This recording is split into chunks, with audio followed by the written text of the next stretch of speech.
Show me the crypto. Show me the crypto. Show me the crypto. In a world on the brink of disruption, two men will bring you clarity by interviewing some of the most intelligent and influential names in the blockchain world. Welcome to Show Me the Crypto with your hosts, Wade Patterson and Ulf Lonergan.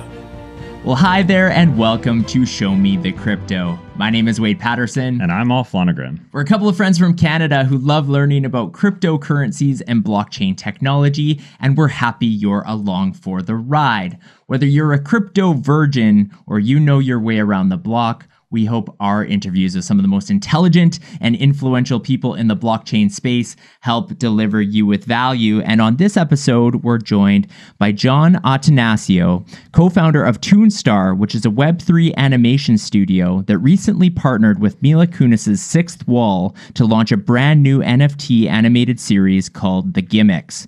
John is a former Warner Bros. Digital media executive who is currently on a mission to democratize animation for storytellers.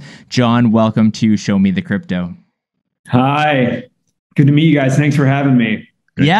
Stoked to have you on. And before we jump into everything about the gimmicks, I'm curious about your own background. So I mentioned Warner Bros. There, but What did that previously look like prior to co-founding Toonstar? Yeah, I mean, the kind of stuff I was doing.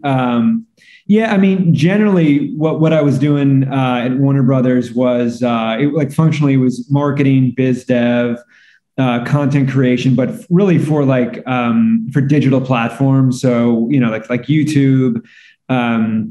We were doing a lot of early work there, really at a time when studios weren't necessarily taking YouTube that seriously. So it was like very early days, probably 2005-ish, I think is when it started around then. And then innovation was the other sort of thing I was doing at Warner Brothers. And so those were functionally the different kind of roles I had. But it was great. It was a great time. I got to work on some of the Harry Potter. One of the it's that really is the franchise at Warner Brothers. So I got to work on I think one of the biggest franchises of all time.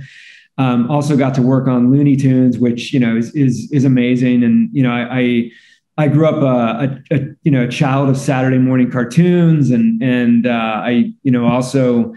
My brother's a cartoonist, so I used to go to Comic-Con before anybody knew what Comic-Con was, and so for me it was cool, just to get work on the franchises that I did and do some of the things I got to do when I was there. So really how that kind of led to the formation of Toonstar, and the other part is so I met my co-founder at Warner Brothers, and she's great. I always say I'm the co-founder that kind of talks about baseball and invites people to the studio. And she's the co-founder that makes all the magic happen. But we met at Warner Brothers, and before that I was at DreamWorks, and prior to that she was at Disney. And we just we got to work on a lot of the same projects, and that's how we met. And I think one thing that happened is we had a lot of common interests, and then we got a chance to sort of see how we could work together in kind of a formal environment, which was great.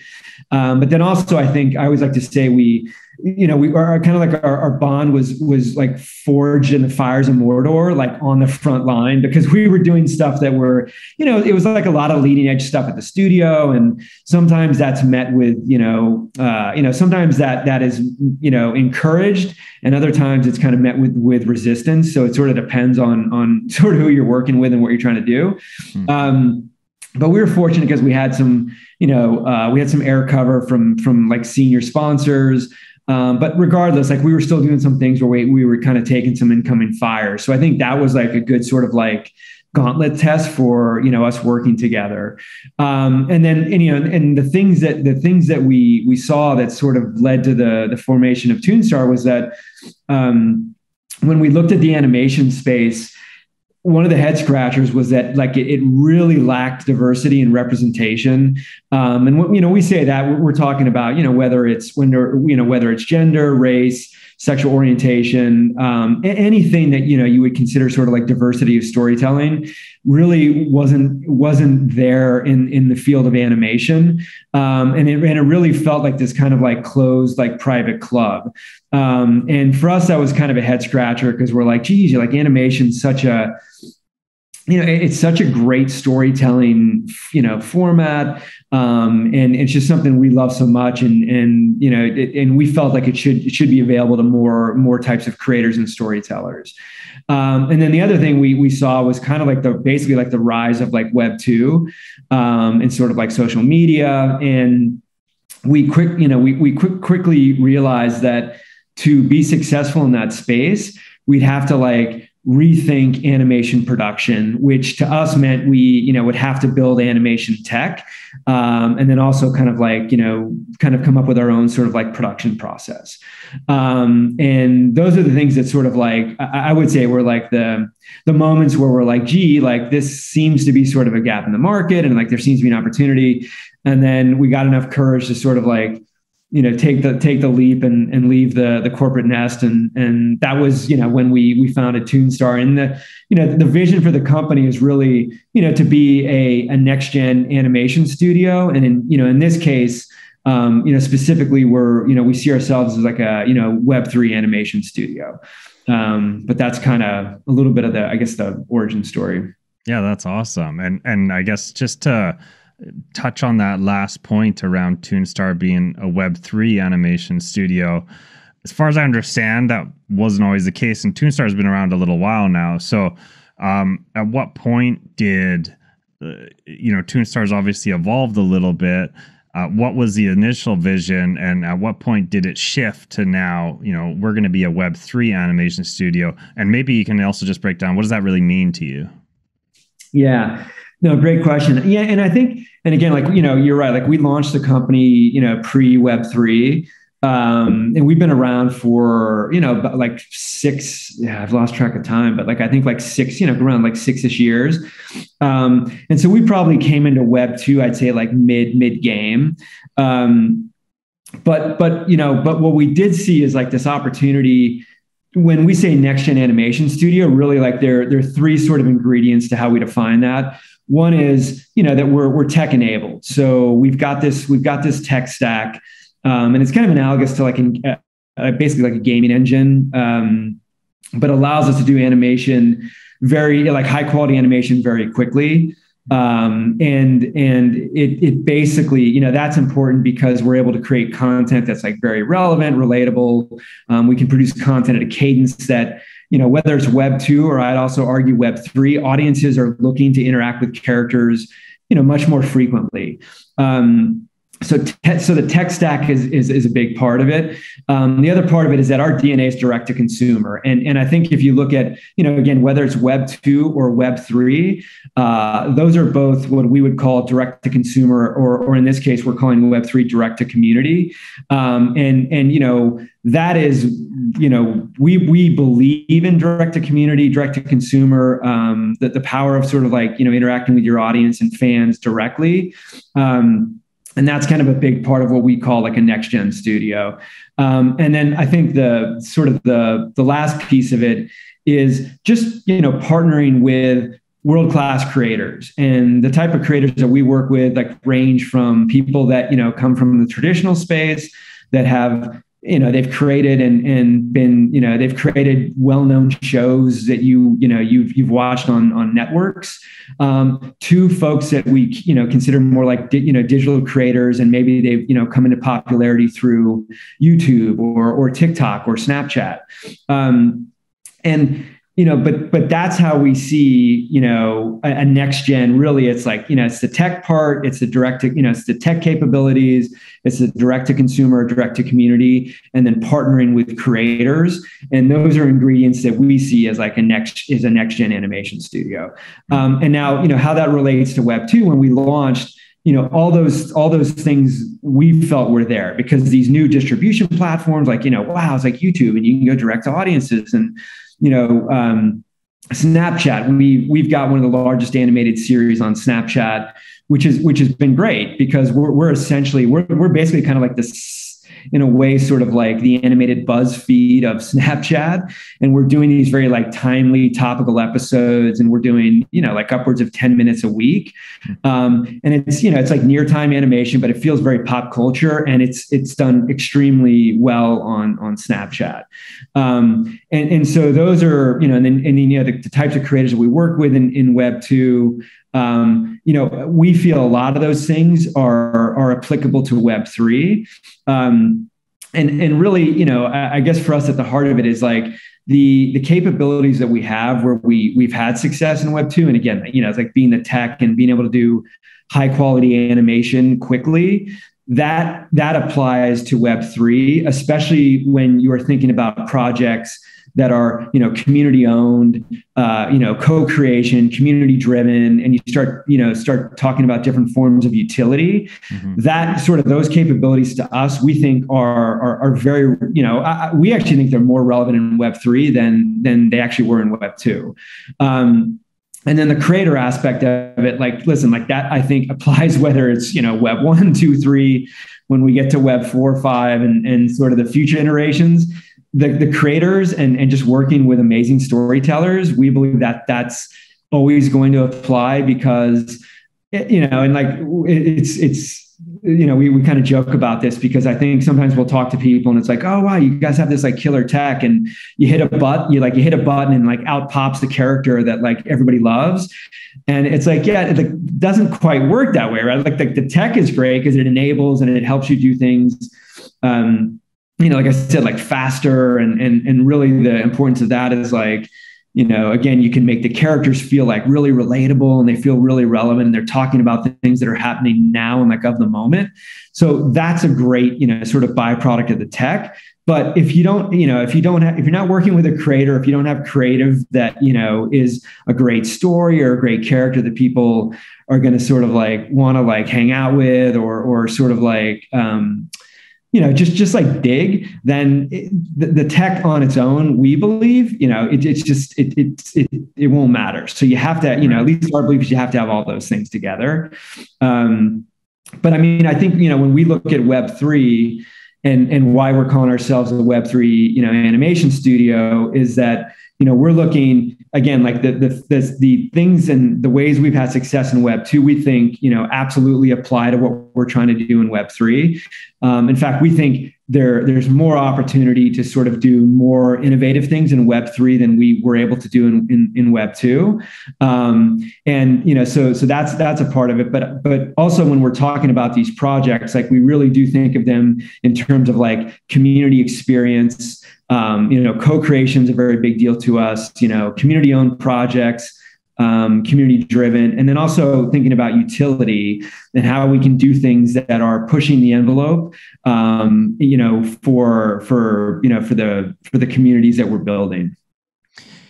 So awesome. I want to dive into the gimmicks because that's what I want to spend the majority of the conversation kind of focusing on. And there's a lot to unpack, but I just love to hear it from your perspective. What is the gimmicks? What is the storyline all about? Yeah. So the gimmicks is, the easiest way to describe the gimmicks is, it's South Park meets WWE. So that's sort of like, in the traditional world, everyone, like, it's all about like a log line and a catchy log line. So that's the log line. And I think that does fairly sort of capture what the spirit of the series is.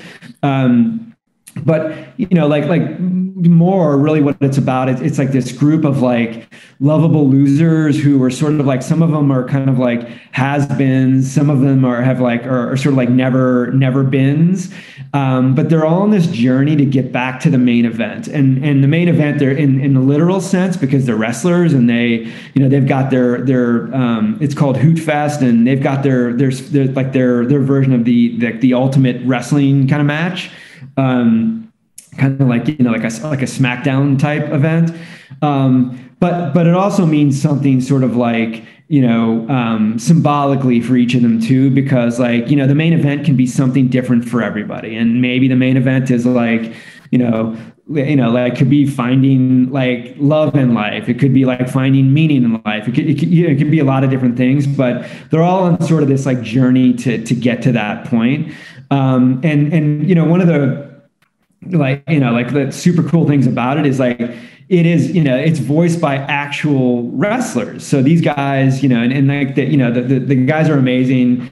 It's like, the crew, Luke Gallows and Carl Anderson, Rocky Romero, and Enzo Amore. So those are kind of like the four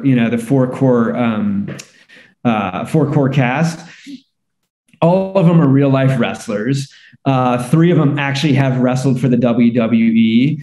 A few of them, have sort of like, unceremoniously parted with sort of like the big, we'll call it in our world kind of, the federation, or the sort of big corporation.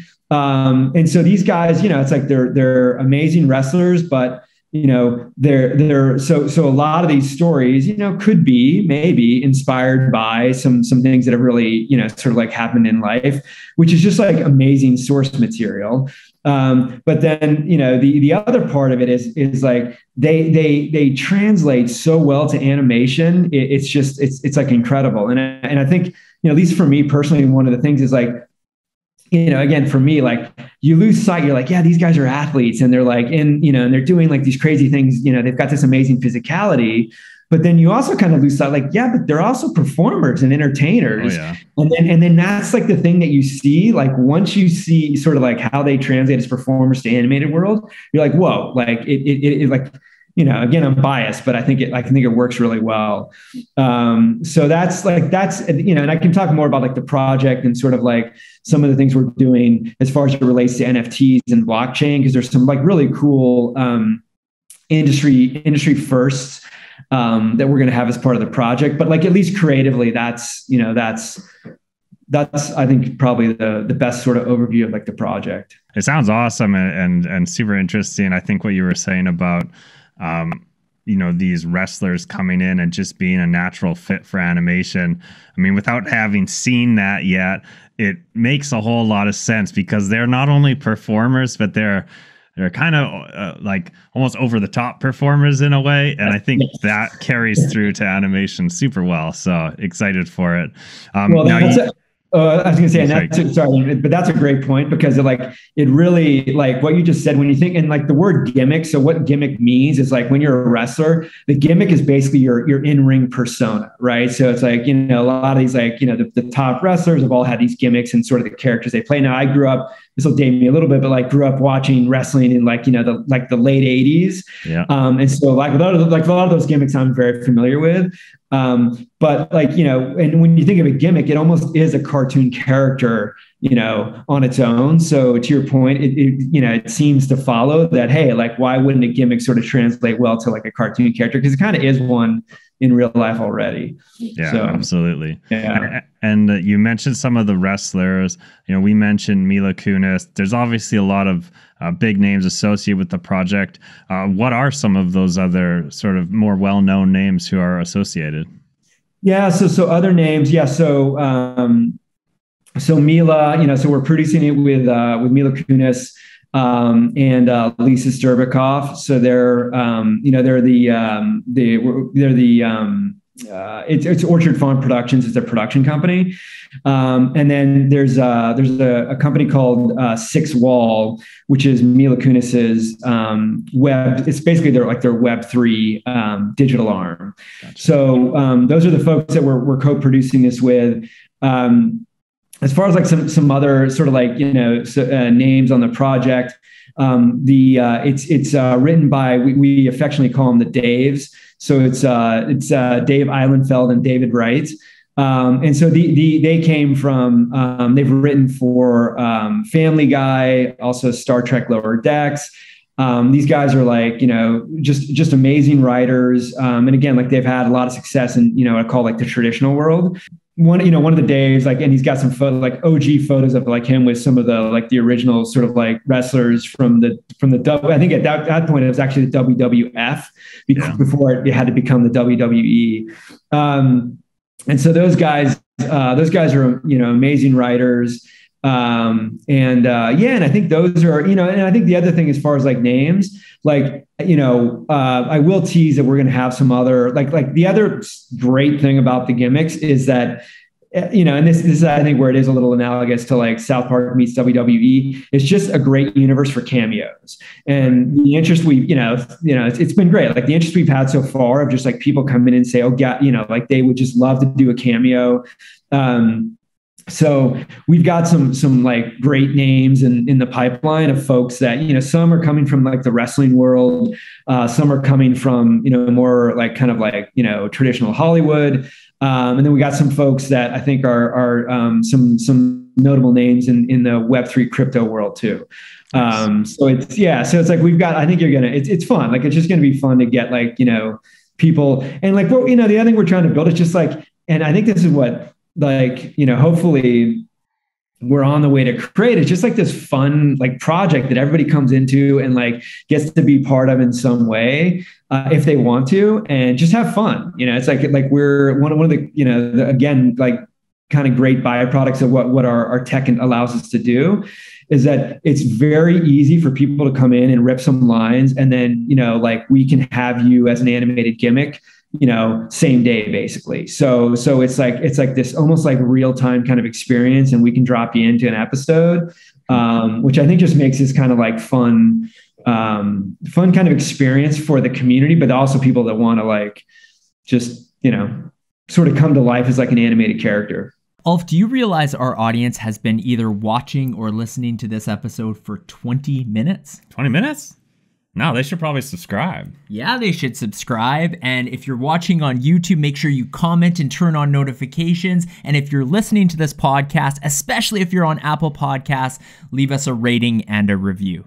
We're also on Twitter, Instagram, and even TikTok. So go check out the episode description. You can find all that information below. And we have an update on the NFT, don't we? That's right. We didn't previously mention this, but this NFT for OG supporter is a one of one. There will only be one of this kind ever minted, and we have a few surprises for the person who purchases it. The link is in the episode description. And back to the episode. John, one thing you mentioned earlier was the NFT aspect. So do you mind diving a little bit into that? I mean, what is the Gimmicks NFTs, and like, is there any utility behind it? If you don't mind explaining that. Yeah, totally. So, so there, when we've tried to, we try to build as much utility in as we can, and then also try to push the envelope as far as utility. So I would say, like, as far as utility, they're kind of like two main parts of that for the gimmicks. One is co-creation. So we're, then what we're calling this is like, it's one of the first community-driven animated NFT series. And so, we're really leaning into the co-creation part of it, meaning that, and there's sort of a range of co-creation. So on one side of the spectrum, there's this kind of like choose your own adventure component, because we're going to be, basically we're going to be dropping episodes once a week after mint. So the mint is next week. And then the first episode is going to air on March 25th. And then every week thereafter, there's going to be an episode. And then the way the episodes, so you're going to get one episode a week. And the way the episodes work is that there's going to be sort of be like cliffhangers where the community can weigh in on basically voting for what's going to happen in the next episode. So that's like one type of agency we're giving, the token holders, in terms of where the narrative goes. But there are also, I would say, sort of like next level sort of flavors of that. Another level of that is like we're creating a wiki. It's the whole wiki community where holders can go in, and for your own NFT, you can write the backstory. And so, if you're creative or just love a creative process, you can go in and sort of write up a backstory and sort of like what the NFTs, what that character's all about. And then the community is going to vote on that. And then whichever one's most popular, that character will actually be included into one of the episodes. And we're actually going to do we'll do a spin-off episode around that character. And the person that basically wrote that backstory will get EP credit for that story. So that's like another kind of like, another flavor of community involvement. And then we'll go into the kind of like the other part of utility. And the other part of utility for this is really, and I think this is like comes a little bit, like I think we're reaching into kind of some of our Web 2 experience in social, and sort of like at least we believe that like social interaction and this like kind of like lean forward experience is really important for the kind of like characters we've been creating.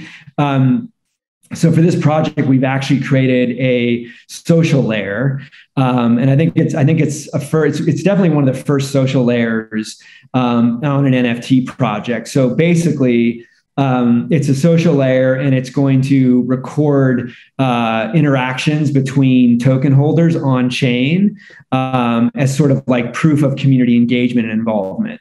And the centerpiece for this, hopefully you guys are like sitting down, is the DIC Punch. Now, the DIC Punch is... I was about to ask, so what kind of interactions are we talking about? And then you followed that up with the centerpiece is the DIC Punch. Okay. DIC Punch, I know. That Get kind ready. of interaction. Yeah, here we go. So the centerpiece is the DIC Punch.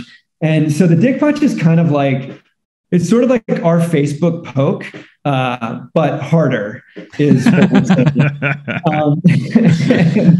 And it's sort of the DIC Punch kind of operates on two levels. So one level is it actually like symbolically means something, because DIC actually stands for something. So it's DIC Punch, and DIC stands for decentralized inclusive community. And like that, to us, that's meaningful because, and I can sort of, talk about, we've chosen what, and this is going to be on Solana, and there's several reasons we chose to be on Solana for this project. But one of them, sort of like one goal of this project, is we really want to make it as inclusive as possible.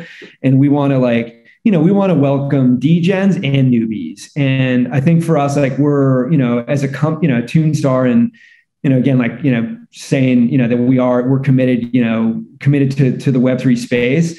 We're in it for the long run. And I think for us, that means, we want to do projects that, are for degens, but also are for newbies and folks that, maybe crypto curious. So that was one consideration. And that's part of like this symbolism of the DIC Punch, is kind of like represent that. And then, as far as like the functional part of the DIC Punch is that, you're basically going to be able to send these things like the sort of the OG, like the OG of social media, the Facebook, the Facebook poke.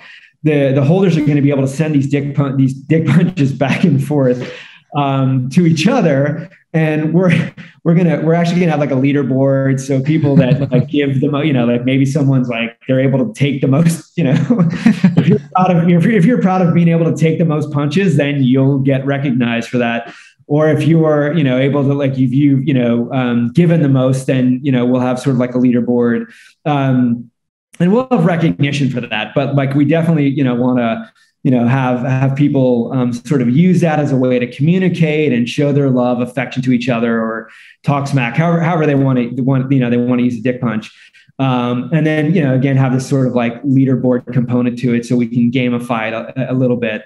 And that's our social layer. And I would say that's sort of version 1.0.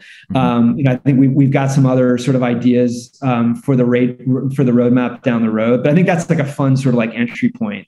Where does DIC punching happen? Is that like, is that like in the wiki, or are people on Discord? Like, where are people getting the, I guess, recognition to then go and say, hey, this person deserves a DIC punch? Yeah. So the DIC punching is occurring on our website. So all of this is like been built on the website, which is where the wiki is going to live too. So the wiki is on the website. So the website really is like the home of, like, it's the home of everything. But sort of the what's been developed is that, the essentially the UI to the the front facing sort of UI to the token holder is on the website, and that's where you're going to see that sort of like that social layer. But then it's all tied to the chain, so all that stuff's being recorded on chain. So there actually is a record of the DIC punches, and your token. The other cool part about it is your NFT will actually be registering those DIC punches. So it'll sort of be notching it'll be notching the social activity as part of like the essentially like the history on your NFT. Gotcha. So yeah, that's and again, that's sort of like level, sort of like, V 1.0. But that's basically how it's going to work. And so you mentioned that Solana was chosen as the chain for this all to take place, and that you said there's a few reasons why you chose Solana. Can you maybe dive into more of the details around why Solana was the best choice for you? Yeah, definitely. So, I mean, again, going back and we had, a lot of kind of conversation around like, what's the best home for the project. And again, going back to like the idea of like really, we want this to be a very inclusive project. We want to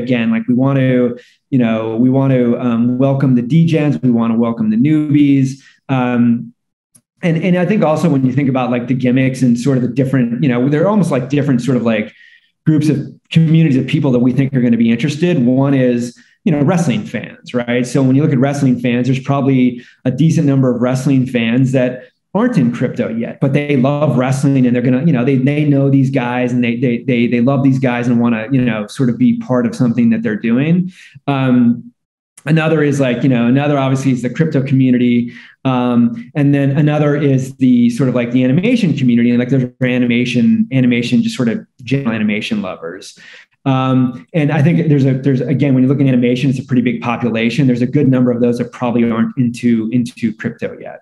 And so I think we're like, wow, like we feel like this project could have pretty broad reach. And it's like, how do we make sure we sort of like get everybody in there? And that was kind of like the starting point. And then we start to think about, okay, like what do we want to do with the project? And again, going back to like, co-creation is a big part of it, which means you're going to be voting, which means there's activity on chain, which means, if you're activity on chain and you have high gas fees, those, could potentially become a barrier to the amount that you're going to engage with a project. So gas fees clearly were a consideration. The other part of it is like when we're talking about like, wanting to include as many people as possible, the next thing we thought about is like, okay, the process of getting into crypto and, on-ramp, and who has like a very, sort of like simple on-ramp process that'll make it easy, for newbies to get involved in the project. And then the third consideration was just, eco-friendly and, what chain, which chains are the most kind of eco-friendly, because that's something else that's important to us. So if you kind of look at all three of those, again, like, like the gas fees, the very, sort of like simple on-ramp, and then sort of being eco-friendly, the one that like checked all those boxes was Solana. And that's, I think for those reasons, that's where we felt like, yeah, that's a great chain, for the project. And, then often, once we had kind of like figured out that was the best home, then it's like, all right, like then we're off and running and trying to figure out how to develop things that, like cool sort of like, next level experiences that can live on, that can be compatible and like live on that chain.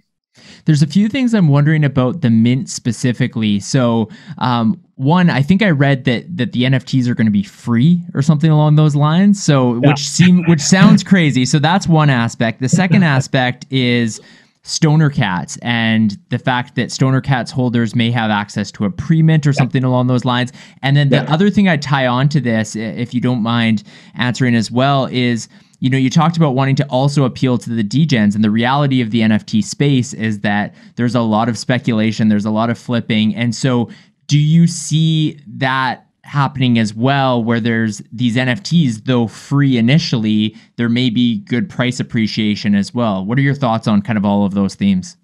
Yeah, so right, big deal. And we think it's a big deal that it's free. And again, going back to like the sort of the one of the core goals and sort of like ethos of this project is inclusion, and wanting to sort of like involve as many again crypto natives and sort of newbies as possible. So the thought there is that like if why not like let it be free, and then anybody, then there's not sort of, because I think if you're talking about like, charging, then there is this sort of, initial sort of like potential barrier to just getting into the project and sort of becoming part of the community. So the thought is like, hey, let's just, make it free, and then everybody can come in, and like that first kind of initial barrier isn't there.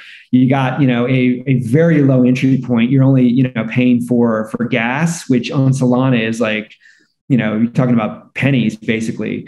And so again, like the idea of like, how do we sort of, make this as sort of like, lower the barriers and make it as sort of available to as many kind of people as possible. I think that was the idea behind free. In terms of how you, though, as a studio are kind of compensated, because there's a ton of work. I would imagine there's people who would need to be compensated, all those sorts of things. How will that work? I mean, are you maintaining some form of royalties on secondary sales, or what is the expectation for how you'll get some money back from this?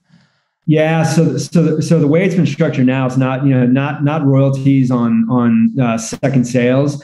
So basically, the way and again, this kind of goes back to again, sort of like our orientation and kind of our experience in like entertainment IP and sort of like media IP, and our belief that there are a lot of ways to monetize IP that don't necessarily have to come from the sale the sale of an NFT and then like the resale of an NFT. And I think if you sort of look at, again, just kind of like big or just like animated franchises in general, like there are a lot of different types of like revenue streams, and I think that's probably what we're looking at in terms of like how you make it commercially viable, because you're absolutely right. It's like you can't, and I think everybody understands that too. It's like you can't like as a studio and as a company, you have to be able to like find a business model where you can like like sustain and hopefully scale. And so that obviously plays a role in it, but I think that is where we're going to like sort of just like think about those kind of like revenue streams as ways to kind of like fuel the project. So I got a question around the tech, because you were mentioning early on in this interview around the great tech you have and how you can produce these animations with real quick turnaround. And on the research that I did, I'm not too familiar, but looking at the Toonstar app, I believe you had, it was essentially to put into creators' hands, and it was sort of like AR, and it would mimic your like face recognition, and so you could create an animated character like anybody could. Is that something that's going to carry over at some point, where holders of an NFT can then create their own animations of their NFT character and that sort of thing? Yeah, so great question. That's great. You guys, that's good homework. Good homework. I'm impressed. So short answer is yes. And I can give you a little bit of background on that too. And this is where it's like, there are like, especially kind of like in the tech world, like iterations, like, and we believe in this, and it's like, especially, again, cause like we're like our company's part tech. And I think to be successful in the tech space, you have to sort of like move quickly and iterate and sort of like, learn fast, fail fast, and move. And hopefully, you learn fast enough that you can, find the right things to do or figure out the right things to do. And so what you said, again, like short answer is yes. Like we've got some really cool capabilities that we had built. And yeah, we actually did launch an app at one point, and we had some learning. So a little bit of like history too, to like some of the tech is like, and the best way to describe it is like the tech is, analogous to a gaming engine where it really automates a lot of these like labor intensive like workflows, right? So whether it's like lip syncing or certain like movements, it is like a gaming engine kind of like automating that stuff, right? And like that's one of the reasons you can do it quickly.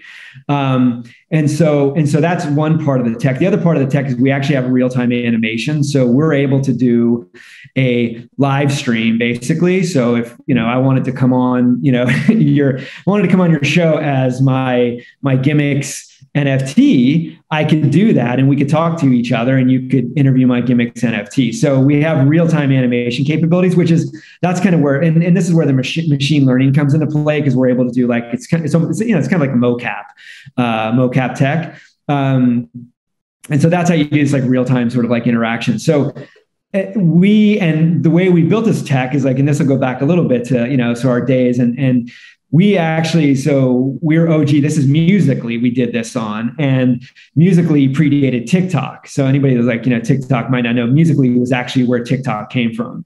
And we were sort of like testing this notion of like, oh, could we build like a virtual influencer or like an animated persona on social media and sort of have it come to life and, have like people have this like real-time interaction with like this character. And so we built a character. Her name was Poppy, and she was an animated persona for a teen girl on Musical.ly, and she exploded and she became one of the top like influencers. They were called musers, but she became one of the top influencers on Musical.ly. Wow. And it was great. It was like super cool. It was like an awesome, like it was like fun. It was like fun to see it happen. And then so the channel blew up, and then the founders of Musical.ly reached out to us and they're like, whoa, like this is really cool. Because they saw us because we were on Musical.ly beta testing our live stream tech.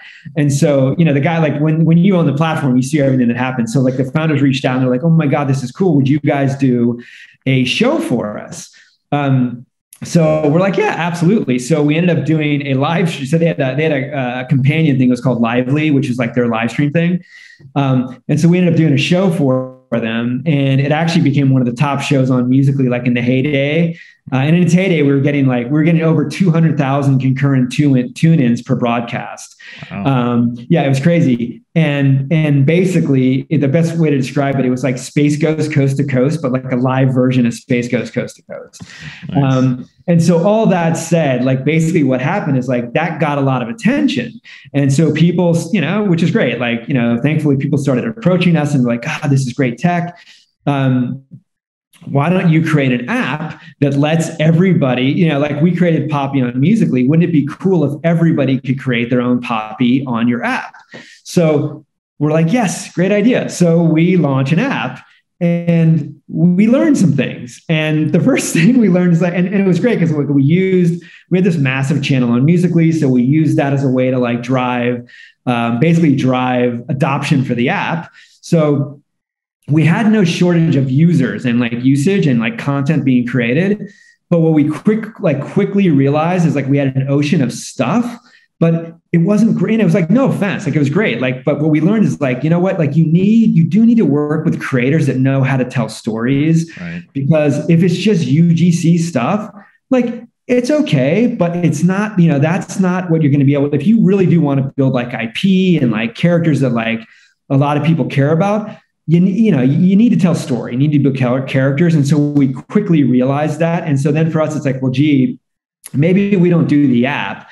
Maybe we just focus on partnering with like world-class creators, and we'll take our tech and we do what we do well and our direct-to-consumer DNA, and we partner with these creators and let's go build more Poppies and more universes like that. And so that's kind of how we ended up going down that path.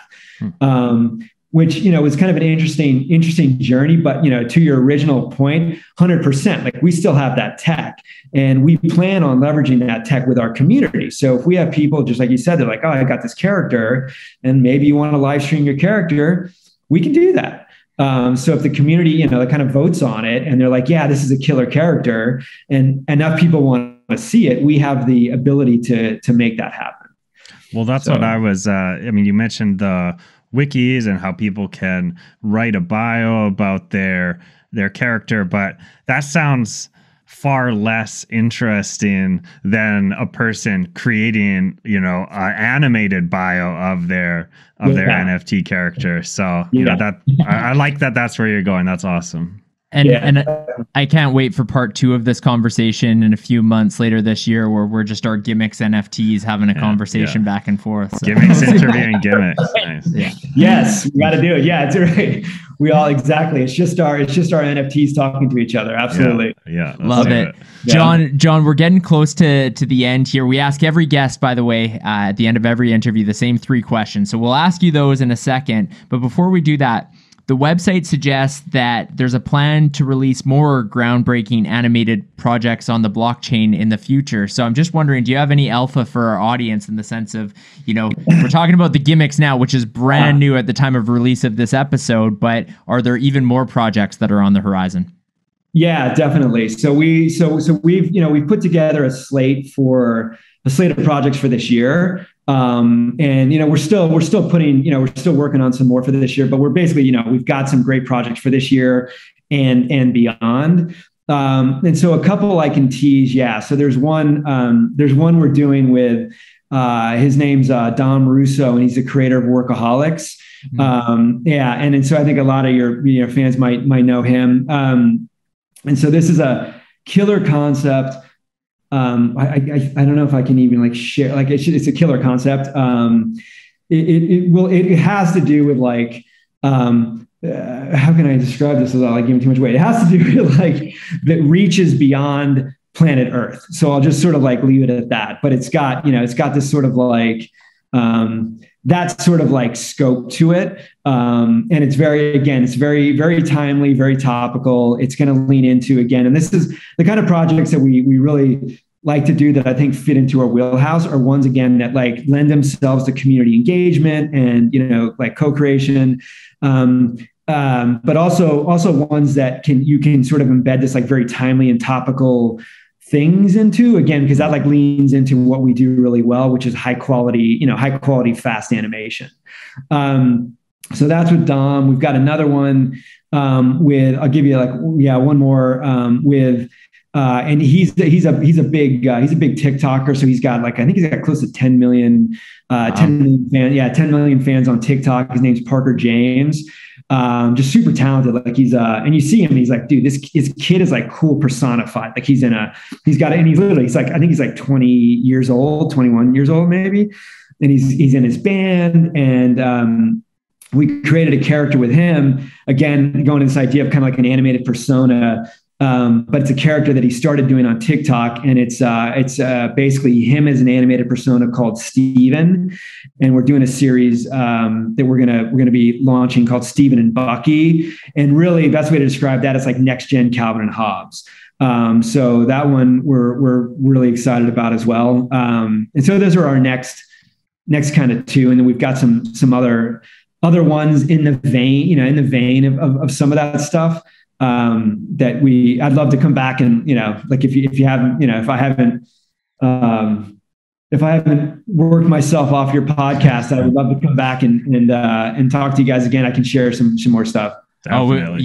We're looking forward to following along with those projects, and you are welcome anytime. I think one of the things that's so cool, John, is just in general, you're doing things different. The concept of, even just from the NFT standpoint of it being free and just that zero barrier, I think it's refreshing to see something. There's so many projects that we see in the NFT space that are even entertainment related, but are still kind of the similar, this many NFTs, this is the 0.08 mint price or whatever it is. And the fact that you're on Solana, the fact that it's free, I'm really excited to see how it pans out. So we'll have to follow along. But as I mentioned, we like to end every interview of Show Me the Crypto with the same 3 questions. It's a little segment we call You Had Me at Crypto. So Ulf's going to ask you those. Okay. All right, John, you ready? I don't know. We'll see. Now I am nervous. I wasn't before. Don't worry. They're not too tough. All right. The first question, who is your favorite person to follow in the crypto space? Oh, man. Or Web3 space, whatever your more familiar space. Yeah. You know what? Oh God. These are put you on the spot. So in the crypto, I'll say I'm biased. Clearly some of the folks that we're working with on our project, I'd follow Mila if she was on social. She really isn't. So you can't, but the crew we're working with, like Lisa Sterbikoff, Lindsay McInerney, Maria Bajwa, those are folks that are, OG in this space. And it's just a crew. It's like a crew of badass, women. I would add to that my co-founder, Luisa Huang, and she, same thing, just badass. Again, like I said, she's the one that makes all the magic happen. I'm the one that just sort of talks about it. But I think those are some folks that I love to follow.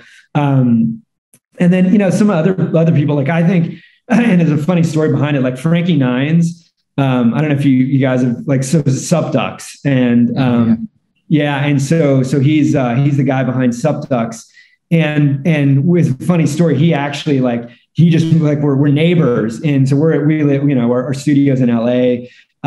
He actually just moved into the space that we used to be in. And so we're a block from each other. So, we're collaborating on some stuff, but I think he's a guy, again, that's just really understands the ethos of the space. And then also, to your point, he's a guy that's just trying to think about things differently and really push the envelope and do creative things. That's the things that, everyone, Mila, Lisa, Lindsay, Maria, and Luisa, that crew, they're all doing the same thing, really trying to get, think about it creatively and how do you push the envelope. So those are the folks I got. Yeah. All right. Second question. What will the price of Bitcoin be 10 years from now? Oh, no. Well, first I'd like to answer that by this is in no way, shape, or form financial advice. So that's right. It's not. that is my 100% disclaimer. And the 10 years out it's pretty if you were to offer financial advice that far in advance, it's a little suspect anyways. Yeah. He's going to come back 10 years later. This guy gave me financial advice. Exactly. So along those lines, my second answer to that is no comment. Sorry. 10 years out, you can't give us a price prediction. No way. Because I'm gonna because here's the thing: no matter what, I'm gonna be wrong. I don't everyone's gonna be wrong. That's the fun of it. Everyone's gonna be wrong. I know, but I don't that's a total setup. I'm gonna be 100% wrong. I can't. Ask me a baseball question. I'd rather. We got 60 guests who are all gonna be wrong already. You're just another number in the pile. Ask me a question about the Dodgers or something. I'd rather speculate on where they're going to be. If the Dodgers were to take their salaries in Bitcoin, what would the value be? Not just I know. Thank you. That's good. No, well, that's all good. We can take a no comment. We can take a no comment. Take your no comment. Yeah. All right. The third question here. What's the most underrated coin or project in all of crypto Web3? Other than Toonstar. Other than Toonstar. Yeah, that's Jesus. That's a really good question. Underrated project. Wow. I mean, the ones, other than Toonstar, the ones they're, I wouldn't call them underrated, but I think they're all great projects. What Mila and Lisa and team have done with Stoner Cats, amazing. So we're big fans. We're big fans of that project. And I wouldn't say it's underrated because I think it's got a ton of awareness and rightly so, because they've done some really cool things and they were innovators in the space. But we love that project. I think, again, like with, Subducks, we think is super cool, and kind of what Frankie Nines is done with that, and what he's kind of planning, what he's got. We've got a peek on some of the stuff on the roadmap, and think there's some really cool things in store for that community. And then another one, this is, like a little bit of bias, but Deadheads. Because that's another one. I think those guys have done some really cool things, and you'll see a theme, right? Because clearly some of the projects I'm calling out are ones that they're not just, and again, not like there's nothing wrong with a PFP project, but the ones I'm clearly calling out are ones that have sort of done things, in addition to a PFP project, and that are creating content and experiences and are very, community centric. And so I think Deadheads has done some really cool stuff as well. And I guess a side note on that is like, just, one, I guess, shameless plug is we're doing, Gimmicks is getting featured at South by. And we're actually doing, this is a first. So it's the first ever. This is like, this is more hyphens than I can fit. So I might even stumble across it, but it's the first ever, what is it? The first ever quad universe crossover NFT mini series in history. So that's a mouthful, but it's actually true. And it is a quad universe. So it's Gimmicks, it's Stoner Cats, it's Subducks, it's Deadheads, and we actually did a 5-ep mini series that's getting featured at South by. So this is the first time that 4 universes have collided. Cool. And so that's again that's going to get featured at South by. So we can, if your audience wants to check that out, that'd be pretty fun. That's so cool. And we actually had Jeremy Jensen on the podcast, who's one of the co-founders of Deadheads. And what I thought was really neat is that he had so much respect and like complimentary to Stoner Cats. It's sometimes you think, oh, it's a different animation, there's maybe that competitiveness or something. Not at all. His actual quote was, "If Stoner Cats wins, we win," kind of thing. So it's pretty cool to see that collaboration.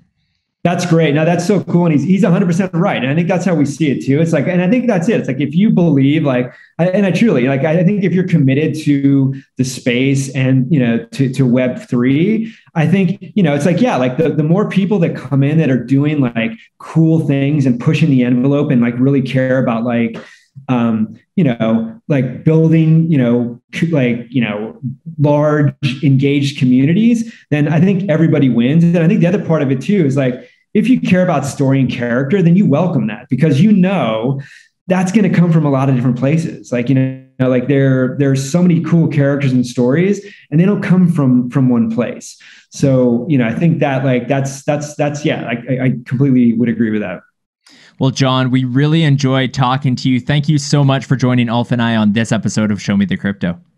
Yeah, no, thank you guys. I appreciate it. Next time I'm going to I should have brought like 3.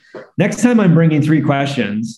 There you go. Put us on this one. We look forward to it. All right. I'm going to do my homework, and that'll be that's my homework.